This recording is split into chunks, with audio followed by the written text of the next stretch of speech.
राम राम जी। आजकल आप मीडिया में देख रहे हैं, एक बाबा हैं, मध्य प्रदेश के छतरपुर जिले के गांव से आते हैं। आजकल चर्चा में है, सामने वाले व्यक्ति की बात जो हम मन की बात जानकर के एक पर्चे के ऊपर लिखने का काम करते हैं।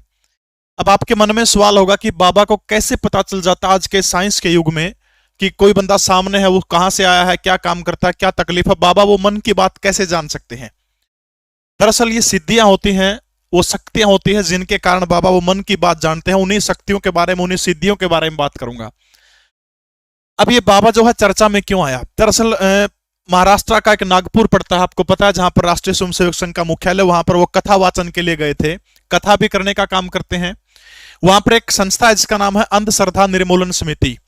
उसके एक नेता है या फिर उसके कोई संरक्षक है जिनका नाम है श्याम मानव।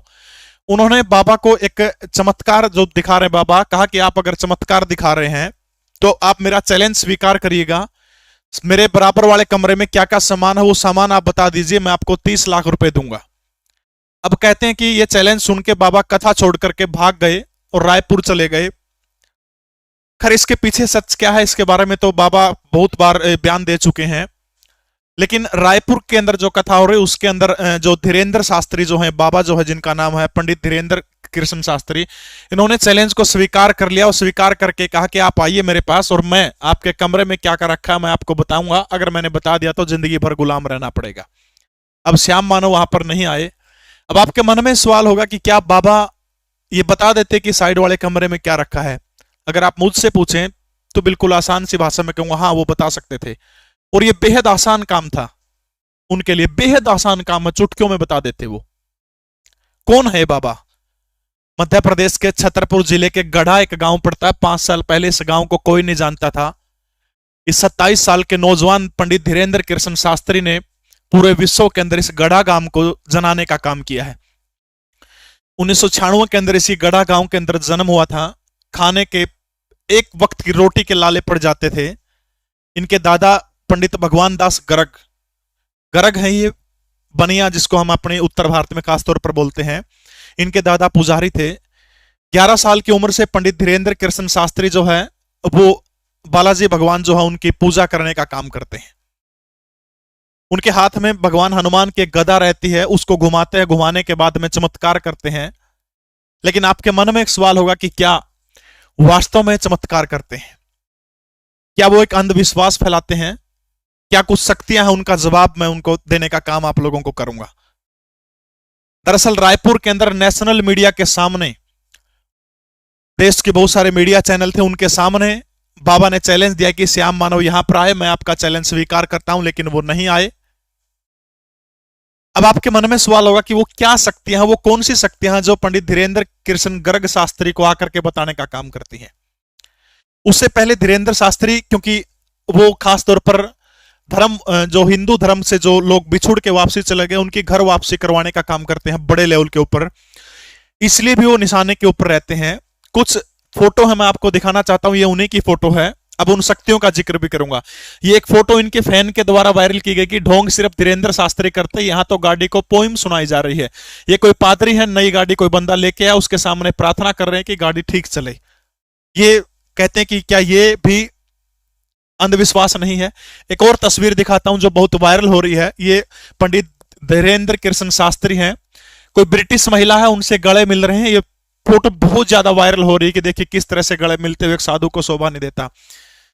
अगर मेरा पर्सनल ओपिनियन आप इसके अंदर समझो तो साधु जो होता है दिल से मिलने की भावना होती है। हम माँ से भी गले मिलते हैं, हम बहन से भी गले मिलते हैं, क्या वहां पर हम गलत हो जाते हैं?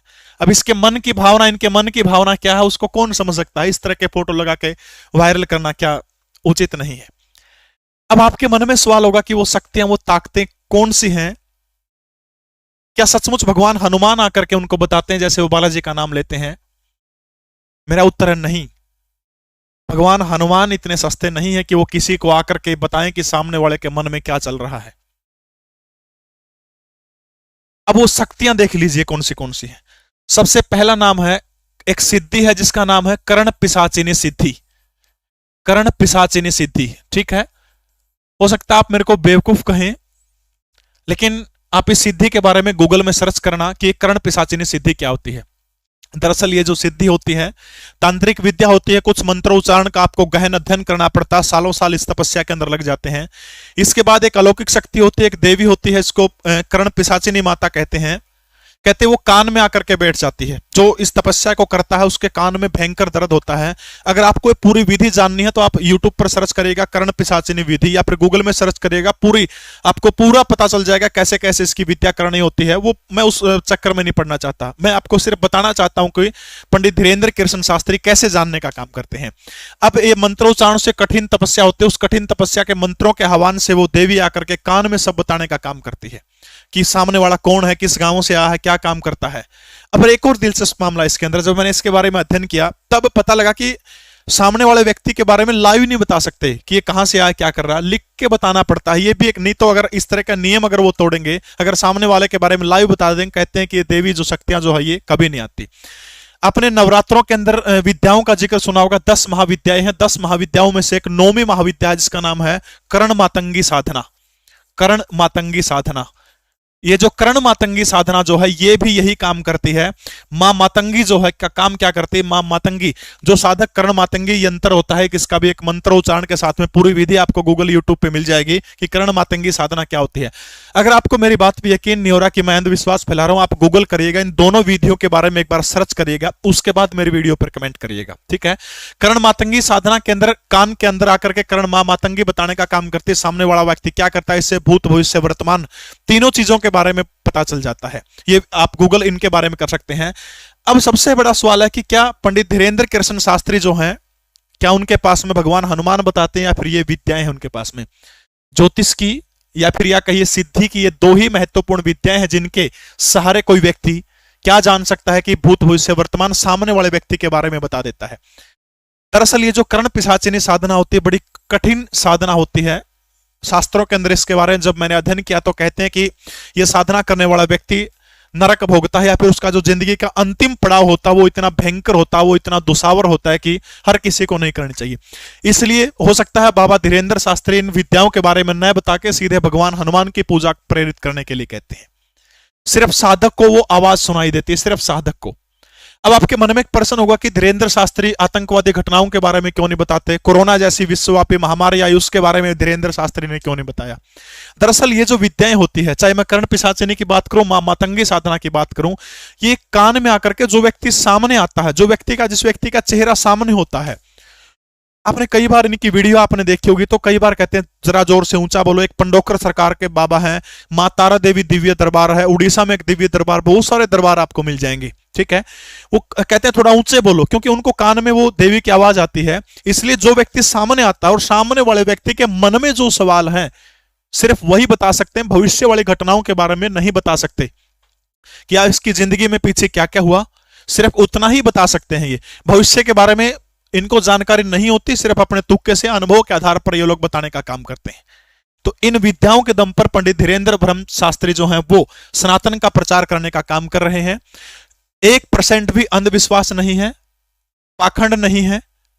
हाँ, पहले गूगल करिएगा इनके बारे में, हो सकता है आप नहीं मानेंगे क्योंकि ये सिद्धियां बड़ी कठिन सिद्धियां हैं। कोई भी व्यक्ति इनको प्राप्त कर सकता है, बरसते इनके नियम, आपको जो नियम है वो नियम आपको उनके फॉलो करने पड़ेंगे। पूरी विधि आप गूगल यूट्यूब में सर्च करेंगे, आपको उसकी पूरी की पूरी विधि मिल जाएगी। अगर आप भी करना चाहते हैं तो ये विधि कर सकते हैं। भूत भविष्य वर्तमान की जानकारी, भूत की जानकारी पूरी की पूरी आपको हो जाएगी। ये गारंटी बहुत सारे लोग लेते हैं, आपको YouTube पे बहुत सारे लेक्चर इनके बारे में मिल जाएंगे। तो ये थे आज की कहानी, पंडित धीरेन्द्र शास्त्री। आपको कहानी कैसी लगी कमेंट जरूर करिएगा। जय हिंद, भारत माता की जय।